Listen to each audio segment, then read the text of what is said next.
And I'm clearly, for the listeners at home, holding the trophy. No. And for the people viewing, you know the truth. No, it's you're wearing this goofy hat again, and I'm holding this trophy again. It's a close card. It's very close. Went down to the very last fight. Tied up. And clearly I made the wrong pick for the championship fight there. It's weird that it's cropped all weird like that for some reason. Anyway, guess I'll have to fix that later. So only one fight that we picked didn't go through. Yeah. It was only 11 fights. Pretty quick card overall. Yeah, it would start off slow. Start off with a bunch of decisions. And then it picked up after that. Yeah. Right. And then that and that. So what we are talking about, obviously, is the fights that happened last night. UFC Fight Night from Auckland, New Zealand. The fights that happened last night. The fights that happened last night. Saturday, June 10th was last night. 2017. Headlined by Derek Lewis and Mark Hunt.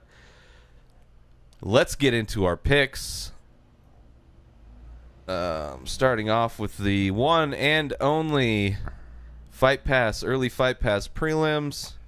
Still don't have a picture for Chanmi Zhang, but JJ Ulrich versus Chanmi Zhang. I don't think they've updated this at all because she would have a loss. Yeah, and it's giving us just regular stats, not giving us fight stats. So let's see if that refreshes something. Internet? Hello, people? Maybe? Knock, knock. Hello? Anyone? UFC? But we could talk about the JJ Aldrich Jean fight. First fight for Jean. Yeah. 19 years old. Came in on late notice. Yeah. Missed weight. Yeah, she was off weight by there we go. By a smidge, like 3 pounds, something like that. She weighed in 118. She's only 19. Yep. Crazy. Oh, it doesn't have it for the thing. Anyway. Oh well. Didn't look horrible. I mean, clearly lost the fight. She had some good moments. Yeah. She could take a punch. But you know, for being 19, first fight in the UFC, great first performance. Well, I got my eye on this girl. JJ Ulrich didn't look bad either. Trains with Rose. Yeah. Lives out here in Westminster. But a good win for Aldrich. Decent first fight. Yeah. Pretty good fight. Pretty one-sided, but still competitive. Got to see a new female fighter. So moving on to the first of the FS1 prelim fights, Zach Otto versus Kichi Kunimoto. And I mentioned when we were picking him that he looks like a bronze statue. Yeah. But then it makes sense that he's like trains with Akiyama. Yeah. And Akiyama is a bronze statue of a man. An Asian man. Yes, I agree. Good fight. Pretty, I mean, it kind of first round. Who won this one? Zach Otto won by split decision. Yeah. It was close. I could see it. I mean, first round he for sure won it. Last round, Kunimoto for sure won it. For almost controlled the majority whole of the round. Second round, he was able to get a takedown, but then it got reversed a couple times, so not a whole lot happened. So it's kind of up to that second round. Yeah. How you judge it, if it's control versus damage. But they were both. It was a good fight though, competitive, back and forth. I wonder what performances and everything. Elliott, Hooker, Lewis, right on. So anyway, good win for Otto. Good performance from both of these guys. I feel bad for Otto. Every single fight since he's been in the UFC has been a split decision. Well, and I think he lost his last one to was his welterweight Moreno or something. Right. Yeah, I don't remember. I know I've seen him and he's looked good. Tough division though. I think his first fight he came in as a late replacement for someone else too. Right. So moving on to the next fight, John Moraga versus Askin. When they say it, it's so much easier. Mokhtarian. Yeah, there you go. The assassin. I really wish they had his picture because this fucking guy. He's fun to look at. Yeah, he's got a lot of different things going on. Lot of stuff. A lot of different flavors of tattoos. Got the long ass rat tail. The tribal eye scar. Yeah, I I earned my eye scars. Guy just fucking tattoos it on his face. Enjoyed watching him fight. First time in the UFC. Yeah, for him. It was fun. So for his first fight in the UFC, not bad. But to go up against Moraga, a former title contender. How good Moraga was fighting in this fight, like just constant pressure. Like he was a champ. Like how champs fight. I mean, the fact that he survived Moraga is saying something, I think. But great fight from Moraga. And you had Moraga on that. So far, we're just picking the winners so far. So you're they've all been decisions so far. The last one, the only split decision. This one was unanimous. Pretty, I mean, clearly unanimous. I wasn't too... None of the decisions were... Vexed me. I wasn't like, oh, fucking judges. Like, well, how do you get a 30-27? How does that happen? All right. So moving on to Luke Jumo versus Dominique Steele. And this one went to Jumo. Yeah, this was another decision. Looked good. He looked great. Steele started getting for his first time in, but Steele just hasn't started getting gassed a little bit. He looks scary, but it's about. I mean, it was good. I mean, it's not like he was fighting a scrub or anything like that. But yeah, he's not like impressing the fuck out of me at all. I think his first fight he impressed me because he old school slammed someone. Well, he has like when he is winning, his style is kind of like Ben Bose's kind of got like a super crazy style, which is fun to watch when they're winning, but when they're not, it's like okay. But yeah, I kept trying to go for a takedown that never happened. Steele on that one, so that puts you up 3-1. So I'm really excited about how things are looking so far. So moving on to the feature bout for the FS1 prelims. Damian Brown versus Vince Pichel. Yeah, Pichel. And wow, Pichel. Yeah, it was back and forth. It was a good fight for a while it lasted, but Pichel just first round knocked him the fuck out. Yeah, he caught him coming in with like a uppercut. I think he caught him with a right hand or a left hand and then an uppercut. But the uppercut turned him into like jello. But he just collapsed. Brown was pressuring him up against the fence, and he just caught him on the way in, and it was just crumbled. And so didn't really see much from Brown. I mean, it's pretty good fight back and forth. He was like one of the only hometown. I guess that Mokhtarian guy. There was a few. There was a few that were from. Lost. Yeah. But Pichel, I guess, has been out for like 4 years or some shit. Which made me nervous once, because you would pick Brown. Right.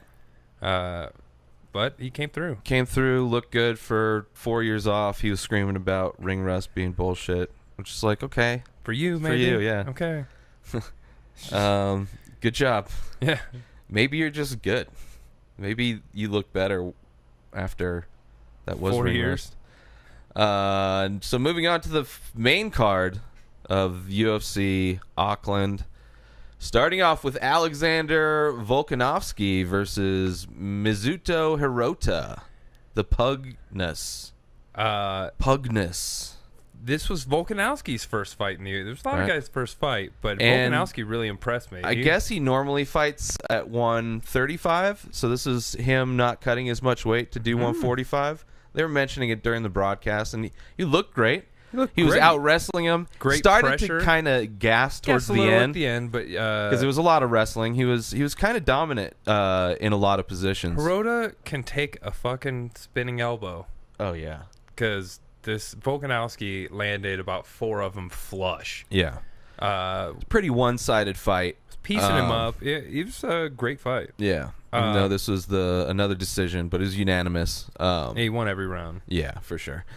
But good fight from Volkanovski. I guess were they saying he's from, I think he was local. He trains out of Australia, yeah. Or somewhat local.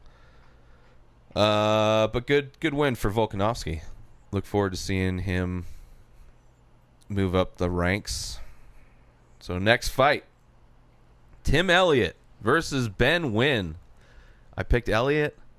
Yeah. And it was... I would have picked Elliott also. I like Ben Wynn, but... It was a quick quick fight. Yeah. Mostly scrambles.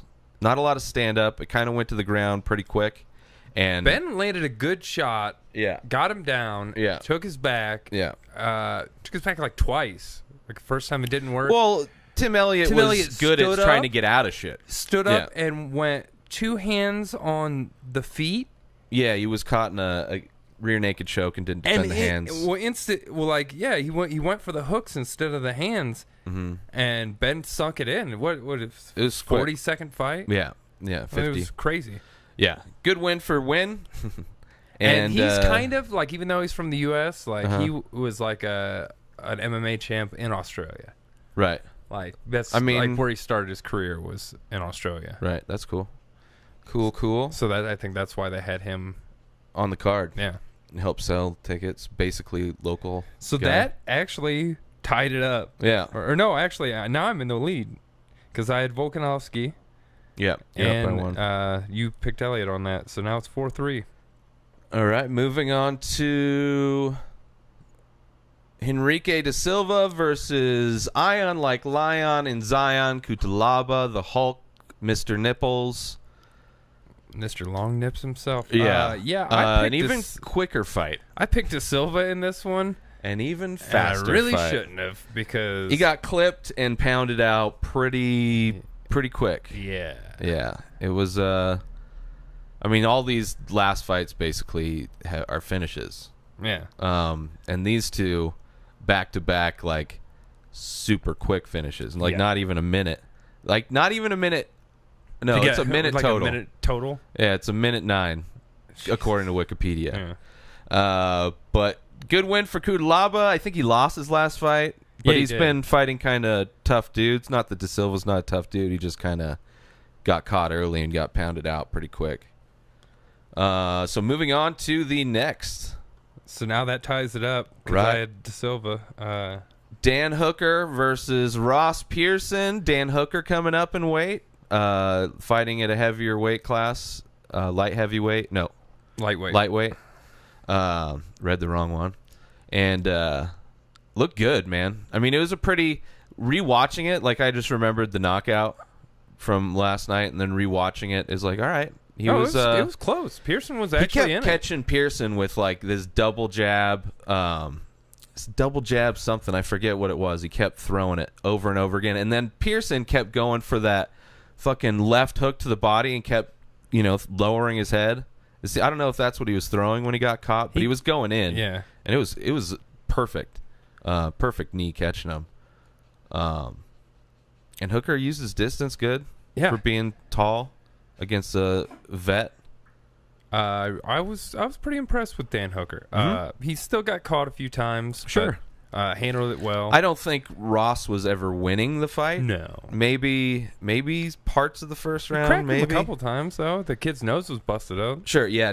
In the second round, he was starting to tag him up a little bit. Yeah. But he was also getting hit with a lot more too. So it's like they're both just eating more.